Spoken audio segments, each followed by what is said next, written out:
Aí você pode falar, pô, mas o Bitcoin não é uma empresa que gera fluxo de caixa para a gente ver um preço lucro, um preço EBITDA, né? Não tem essa métrica, não, mas existem outras métricas e considerações a serem feitas sobre o Bitcoin. Porque o Bitcoin, o projeto dele é que ele seja uma moeda, né? Uma Sim. criptomoeda. Vai ser isso realmente? Eu tenho um certo ceticismo com essa questão dele ser usado de fato como uma moeda. Você pega, por exemplo, agora, El Salvador, que usa o dólar como moeda, também adotou o Bitcoin. Falou, olha, o Bitcoin agora ele tem que ser aceito nos estabelecimentos comerciais. Né? Vai ter curso forçado, só que o governo vai ajudar um pouco nisso, vai converter automaticamente, tem 90 dias para a lei começar a entrar em vigor. Mas em todo caso eu fico pensando, isso é muito interessante para o Bitcoin. Né? Um país falando, a gente aceita Bitcoin em tudo aqui agora. Você pode pagar seus impostos com Bitcoin. Se o Bitcoin valorizar, não tem ganho de capital. Porque quando o real se valoriza contra o dólar, a gente não paga imposto por conta disso. Mesma coisa vai acontecer lá. Então é bem efetivo. Mas eu fico imaginando se eu morasse lá. Eu posso pagar meu imposto em dólar, que está perdendo valor, porque não param de criar mais dólar, ou em Bitcoin, que ao longo do tempo só ganhou valor. Né? Tem os intervalos curtos de desvalorização, mas tem subido muito de preço. Eu vou pagar com a moeda que está desvalorizando. E vou entesourar, ou vou guardar a moeda que mais se valoriza. Então, posso pagar imposto com Bitcoin, mas não quero pagar imposto com Bitcoin.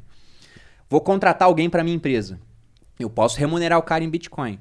Mas imagina só se eu tivesse feito um contrato de trabalho com alguém para trabalhar para mim, eu falo pro cara, vou te pagar 1 Bitcoin ao ano. Que ano passado, né, tava em, sei lá, 100 mil e de repente bateu 300. O cara ficou 3 vezes mais caro na minha empresa. Então ninguém vai assumir esse tipo de risco e usar o Bitcoin como unidade de conta. É muito volátil também. Então acaba que no final eu vejo o Bitcoin mais como uma reserva de valor, algo que você compra porque você espera que venha a se valorizar com o tempo para preservar o seu poder de compra. Esse é o primeiro ponto.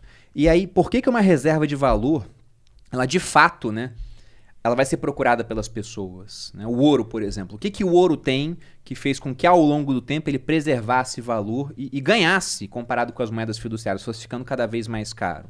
Você pega o ouro, ele é escasso, ele é aceito no mercado global, ele tem um longo histórico de aceitação, há milhares de anos o ouro é valioso. Você pega a joia mais antiga já achada, né, pelos arqueólogos, ela data de 4.500 a.C., ou seja, 6.500 anos, e alguém fez um anel de ouro que dá para vender na Vivara hoje. Isso ia ser meio rústico, mas estava lá, já dava um valor por finalidade estética, por exemplo. Você pega as civilizações pré-colombianas, os incas, os astecas, esses caras não usavam moeda, mas valorizavam ouro por motivos religiosos, por motivos estéticos. Falavam que o ouro era o suor do sol e a prata eram as lágrimas da lua. Então tem esse longo histórico. Além disso, não se deteriora. Né? Eu posso comer ouro. Lá em Dubai, quando eu fui, tinha um café que os caras botavam uma folhinha de ouro assim. Né? Lógico que eu não vi como saiu depois, mas teoricamente o ouro ele vai se preservar. Se forem na Peneral que eu fiz na privada, iam achar o ouro de volta. Né? E o último ponto é a questão de ter um certo valor intrínseco, que é um termo muito discutível, porque quando o pessoal fala de valor intrínseco, parece que tem uma bandeirinha falando, olha, essa água aqui tem que custar tanto, esse é o valor dela. A gente sabe que não, né? A água aqui é barata porque tá cheio de água na geladeira ali. Agora, no meio do deserto, você tá morrendo de sede. Você tem um diamante no bolso, o cara te oferece uma água e fala, custa um diamante. Você não troca? Então, o valor da água subiu pra caramba. Se tem um valor intrínseco, não é tão legal. Mas na ausência de melhores palavras, vamos usar. E o ouro ele tem valor porque pode ser usado para uma série de coisas. O ouro conduz eletricidade muito bem. Você pega, sei lá, a Anitta, que a gente falou dela antes aqui de começar, né? Uma baita de uma artista. Você acha que a Anitta ela vai fazer um show, ela vai querer qual equipamento para isso? O melhor. E nos melhores equipamentos, muitas vezes, eles usam ouro para auxiliar na condutividade. Então, há muitos usos que você pode fazer para esse metal. Desde muito tempo, principalmente estéticos. O Bitcoin tem todos esses fatores. Ele só peca em um fator, né? Ele é escasso, ele é aceito no mercado global. O longo histórico de aceitação dele é o que falta, mas isso também tem um ponto a ser apresentado. Ele tem esse valor intrínseco, porque se você tem um monte de mineradores investindo um monte de dinheiro em equipamento, em gasto de energia, é porque os caras são idiotas? Não, eles acreditam que aquilo tem valor. Né? E o outro ponto é que ele não se deteriora com o tempo.